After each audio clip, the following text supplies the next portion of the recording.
চান করবে, চান করে ঘুমাবে। আজকে কোথায় কোথায় মেরেছে নীল তোমাকে? এইখানে ও সব, ওলে বাবালে বোঝা যাচ্ছে না, সব দাদারা পুক্কু ভাইয়ের কাছে মার খায়। ওলে বাবালে, এটা পড়লে বুঝি এরকম নাচ করতে? গুড মর্নিং বন্ধুরা, কেমন আছি তোমরা সবাই? আশা করি সবাই খুব খুব খুব ভালো আছো। আমরাও সবাই খুব খুব খুব ভালো আছি। তোমাদের সবাইকে অনেক অনেক অনেক স্বাগত মুখার্জি ফ্যামিলি ব্লগসে। আজকে ব্লগটা আমি এখন থেকে স্টার্ট করছি। আমার কিন্তু অলরেডি অনেকগুলো কাজ আজকে হয়ে গেছে। আজকে আমি ঘুম থেকে উঠে আগে তাড়াহুড়ো করে রান্না করেছি, কোসাবে তাড়াতাড়ি বেরোনো ছিল। আর আজকে আমি রান্না করেছি কচুর লতি করেছি সর্ষে দিয়ে, সর্ষে বাটা আর একটু পেঁয়াজ আর কাঁচা লঙ্কা দিয়ে। আর কি করলাম, ও তেলাপিয়া মাছ করেছি কাঁকরোল আর আলু দিয়ে। আর চালতা চাটনিটা এখনো শেষ হয়নি, এটা আছে। তো আজকে এই দিয়ে আমাদের খাওয়া হয়ে যাবে। এত তাড়াহুড়ো করেছি যে আজকে ওটা ভিডিও করতে পারিনি রান্নার। নেক্সট টাইম করলে ওই সেম আইটেম যখন করবো, যদি মনে থাকে অবশ্যই তোমাদের সাথে শেয়ার করবো। কোথাও খেয়ে দিয়ে বেরিয়ে গেছে, ওকে টিফিন দিয়ে দিয়েছি, রুটি তরকারি টিফিন দিয়ে দিয়েছি। গতকাল রাতে আমি ঝিঙে আলু পোস্ত করেছিলাম, তরকারিটা রেখেছিলাম, ওটা টিফিন দিয়ে দিয়েছি, মিষ্টি দিয়ে দিয়েছি, রুটি দিয়ে দিয়েছি। কোস্তা বেরিয়ে গেছে, পাকুমের খাওয়া দাওয়া পড়াশোনা সবই হয়ে গেছে। আজকে তাড়াতাড়ি করেছে ও ও পাশে নীলদের বাড়িতে খেলতে গেছে। তো ভাবলাম কি এখন ব্লগটা স্টার্টই করে দিই, তোমাদের সাথে একদিন কথা না বললে ভালো লাগে না, তাই কথা বলতে আর গল্প করতে চলে এলাম। দেখা যাক আজকে কি কি কাজ করতে পারি।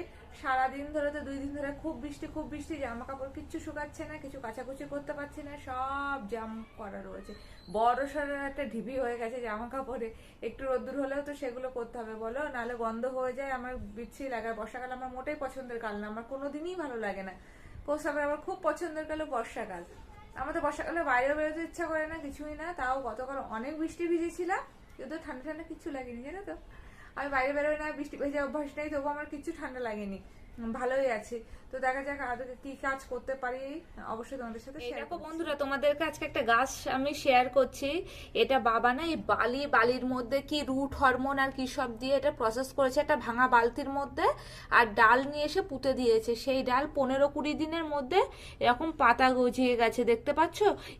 এই ডালটা বেঁচে গেছে, আর এর থেকে এরকম ডালপালা কি সুন্দর বেরিয়েছে, দেখো কচি পাতা বেরিয়েছে, কত সবুজ। কিন্তু পেছনের যে দুটো ডাল আর কি, বুঝতেই পারছো, এই ডালটা আর ওই পাশের ডালটা, এই দুটো মনে হয় মরে গেছে। এই দুটো থেকে কোনো পাতা গজায়নি। আর এটা থেকে দেখো কত ভালো পাতা গজিয়েছে। বাবা বললো কিছুদিন বাদে এটা টবে ট্রান্সফার করে দেবে।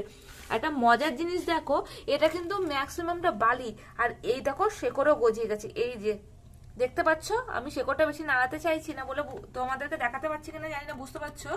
এই যে হোয়াইট হোয়াইট কালারের গুলো, এগুলো কিন্তু রুট বেরিয়েছে, দেখো বালির মধ্যে। বাবা রুট হরমোন আর কি কি আর কি ইউজ করেছে যেন, আমি ঠিক জানি না, একদিন শুনে নিয়ে তোমাদেরকে শেয়ার করে দেবো। এই প্রসেসে কিন্তু বাড়িতে জবা গাছ কেন, যে কোনো ফুল গাছও তৈরি করা যেতে পারে আমার মনে হয়। তবে যতদূর জানি বাবা এটা ইউটিউব দেখে দেখে শিখেছিল। তো আমি এটা জানি, বাবা বলেছিল ওর মধ্যে রুট হরমোন দেওয়া আছে, আর জল দিয়ে দেয়। দেখো বালির মধ্যে গাছ গজিয়ে গেছে, আর কি সুন্দর পাতা গজিয়েছে, বুঝতেই পারছো। এই গাছটা যখন টবে ট্রান্সফার করবো, অবশ্যই মনে থাকলে তোমাদেরকে আমি শেয়ার করবো। বন্ধুরা, 2 দিনের কন্টিনিউ বৃষ্টিতে আমাদের ছাদের অবস্থা কত প্যাথেটিক, বুঝতে পারছো? কত শ্যাওলা জমেছে, এগুলো আবার পরিষ্কার করতে হবে সময় করে। দেখো কি বিভৎসভাবে শ্যাওলা জমেছে, ছাদটা কত নোংরা হয়ে গেছে। একটু ওয়েদারটা চেঞ্জ না হলে আমি এটা এই মুহূর্তে পরিষ্কার করতে চাইছি না। তবে এই যে জলগুলো জমে রয়েছে, এই জমা জলগুলো তো অবশ্যই ফেলতে হবে, না হলে মশা ডিম পারবে। কি বিভৎসভাবে শ্যাওলা হয়েছে, বুঝতেই পারছো তোমরা, দেখতে পাচ্ছ কত শ্যাওলা আর কত নোংরা হয়ে গেছে। এটা স্নান করার আগে ঝাড় দিয়ে পরিষ্কার করতে হবে। তোমাদেরকে আরেকটা জিনিস শেয়ার করছি, এই দেখো সন্তুলার ঘুড়ির কালেকশন। কত ঘুড়ি! ও সন্তুলা কিন্তু বিকেলবেলায় ঘুম থেকে উঠলে ঘুড়ি ওড়ায়, তোমাদেরকে আমার শেয়ার করা হয় না, কারণ আমি ওর সাথে খুব কম আর কি ছাদে উঠি। দেখো কত ঘুড়ি, একটা এটা আবার অন্য কালার।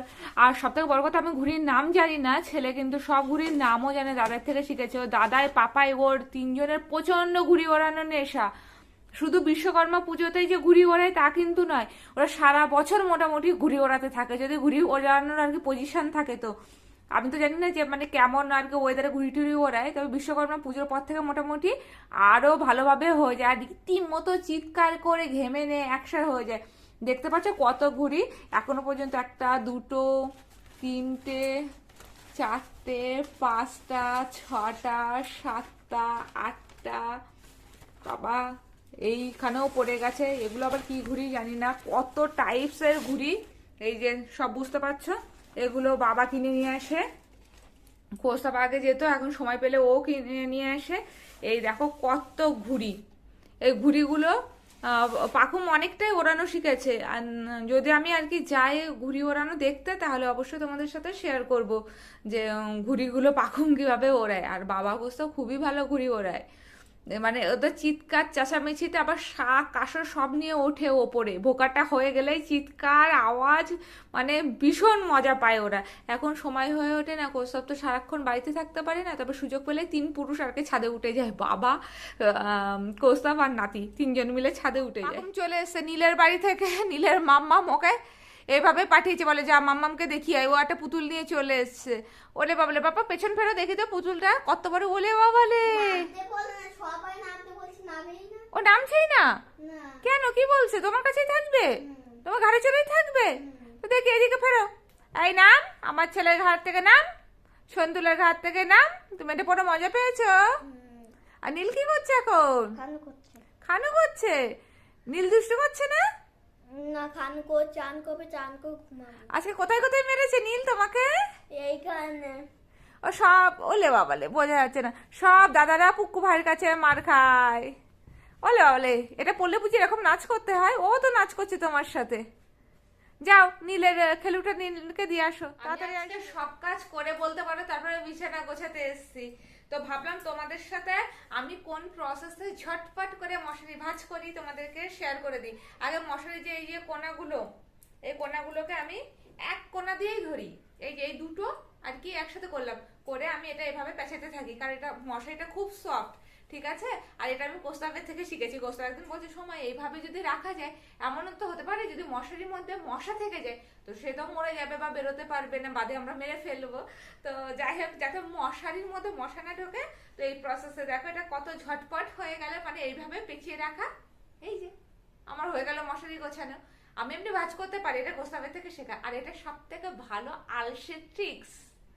আর আমাদের মশারিটা না অনেক সফট, অনেক সফট এই মশারিটা। 2-1টা মশারি ওই কি বলে অনেকটা ধার টাইপের থাকে না, এটা কিন্তু সেরকম না, ভীষণ সফট। আর এই মশারিটা কাচতেও খুব মজা লাগে, ফেনা যেন শেষই হতে যায় না, শেষই হতে যায় না। তো এটা আমি কোস্তাবের থেকে শিখেছি মশারি টিপস। আর 2 দিন ধরে কি প্রচন্ড বৃষ্টি পড়ছে। গতকাল রাতে তো ফ্যানই চালাইনি, ছেলে ঘেমে যাচ্ছিল, ওদের মাম্মাম তাড়াতাড়ি ফ্যান চালাও, কিন্তু এত ঠান্ডা, মানে তারপরে আরো ঠান্ডা লাগবে। জানলাটা একটু খোলা রেখেছিলাম যাতে ঘরটা গুমোট না হয়। আর একটা করে তো বেড কভার কালকে লেগেছিল, ছেলের লাগে না, ওর ঘাম মোছাতেই হয়েছিল আমার। আর কোস্তাবার আমার তো চাদর লাগেই একটু ঠান্ডা পড়লে। আর মানে এত বৃষ্টি ভাবা যায় না কতদিন বাদে। আর এবছর জন্য একটু বৃষ্টিটা বেশি হচ্ছে আমার মনে হচ্ছে, কিছু জামা কাপড় শুকাচ্ছে না, কিছু কাচাকুচি করতে পারছি না, ভালো লাগে না। আর সবথেকে বড় কথা, কাজেও মন নেই, প্রচন্ড আলসে করার আর কি ওয়েদার যেন মনে হয় এখন শুয়ে বসেই থাকি, সময় নষ্ট করি, আলসে করি। তাও তো ভালো তোমাদের সাথে গল্প করতে পারি। এখন আমি রান্নাঘরে চলে এসে হঠাৎ একটা কাজ মনে পড়লো, যেটা কয়েকদিনের পেন্ডিং কাজ বলতে পারো, সেটা হলো আটার ড্রামটা পরিষ্কার করা। আটার ড্রামটা না বৃষ্টির জলে কেমন স্যাঁতস্যাঁতে হয়ে গেছে, বর্ষা হলে হয় না রান্নাঘরে একটু দেখবি কেমন ড্যাম স্যাঁতস্যাঁতে হয়ে যায়, যার জন্য আমি তখন পরিষ্কার করিনি। আজকে বৃষ্টিটা এই মুহূর্তের জন্য একটু কম আছে, তবে আবার আসছে, আকাশ প্রচন্ড মেঘলা। আমি ভাবলাম আজকে সব থেকে বড় কাজ আটার ড্রামটা পরিষ্কার করা। ওসব কিছুটা আটা আমাকে এনে দিয়েছে, সেটা আমি আলাদা জায়গায় রেখে দিয়েছি। এবার আটার ড্রামটা পরিষ্কার করবো। আটার ড্রামটা না কিছুদিন ধরে ফাঁকাই ফেলানো ছিল, যার জন্য আটার ড্রামটা ওই অবস্থা। গতকাল রাতে তো দেখে আমার হয়ে গেছে যে এটা তো আমাকে আগেই পরিষ্কার করতে হবে। আর সামনে পুজোও আসছে, তো টুকটাক করে রান্নাঘর বলো আর এমনি ঘর বলো, ঘরদোরও তো গোছানো শুরু করতে হবে। তো আমার আজকে মানে সব থেকে ইম্পর্টেন্ট কাজ হলো আটার ড্রাম পরিষ্কার করা। তোমাদেরকে আমি দেখাচ্ছি, দেখো আটার ড্রামটার কি অবস্থা হয়েছে। তো আমি আগে সেটা পরিষ্কার করে নিই। এই দেখো আটার ড্রামের অবস্থা দেখো, বৃষ্টিতে কেমন হয়ে গেছে, দেখলে বুঝতে পারছো। এত বড় ড্রামটা দেখো বৃষ্টিতেই শুধু এরকম হয়ে গেল। ড্রাম ছিল আর কয়েকদিন ইউজ করা হয়নি, দেখো ভেতরটাতেও কত নোংরা হয়ে গেছে।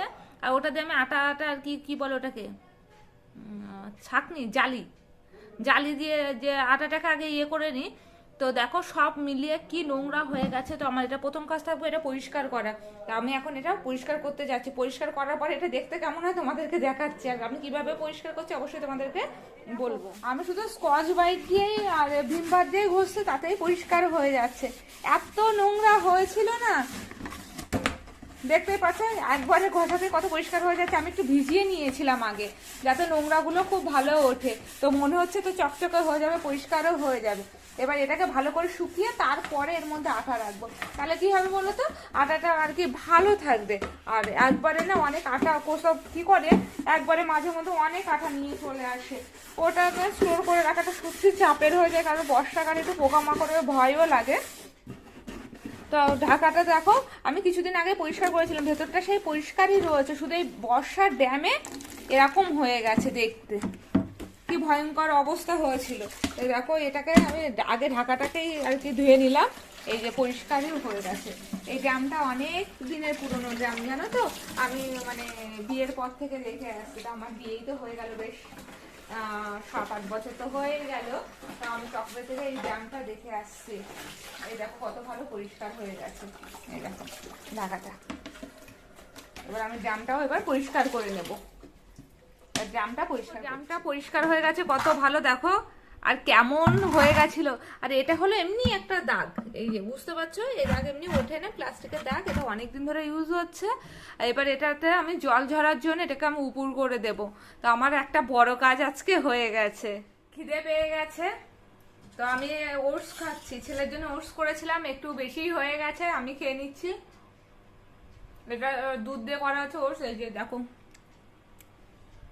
খাওয়া হয়ে গেছে, অল্প একটুখানি ছিল আর কি, ও পুরোটাই খাইনি। এবার ফেলে দেবো, খারাপ লাগে খাবার ফেলতে, তা আমি খেয়ে নিচ্ছি। আর এটা খারাপ কিছু দিয়ে করা না, দুধ দিয়ে করা আছে, নর্মাল ওটস, এর মধ্যে কিন্তু চিনি দেওয়া নেই। ছেলেকেও আমি চিনি দিই না, মাঝে মধ্যে বাতাসে অ্যাড করে দিই।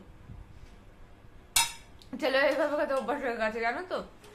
তা আমি আর অল্প একটুখানি আছে, আমি এটা তাড়াতাড়ি করে খেয়ে নিই, খেয়ে নিয়ে দেখি কি করি। আর পাকুম খেতে বসেছে, রোজকার মতো খাওয়া নিয়ে যুদ্ধ। বাবা আচ্ছা মুড ভালো হচ্ছে কেন, তেলাপিয়া দেখে। এই যে ওকে মাছ দিয়েছে আর ভাতটা মাখা আছে, ভাতটা দেখো ফ্যাকাশে লাগছে দেখতে, কারণ এর মধ্যে আমি একটা পেঁপে ভাতে দিয়ে দিয়েছি। পেঁপে ভাতে মাঝে মধ্যে দিয়ে দিই, পাকুম না আমরা সবাই খাই, পেঁপে খাওয়া তো খুবই ভালো। এই যে পেঁপের কথা শুনে পাপা নাটকটা আর একবার দেখিয়ে দাও, করে নাটক করলো। খুব জোর খিদে পেয়ে গেছে, আমরা এখন খেতে বসে যাচ্ছি, তোমরাও খেয়ে নাও, চলো টাটা।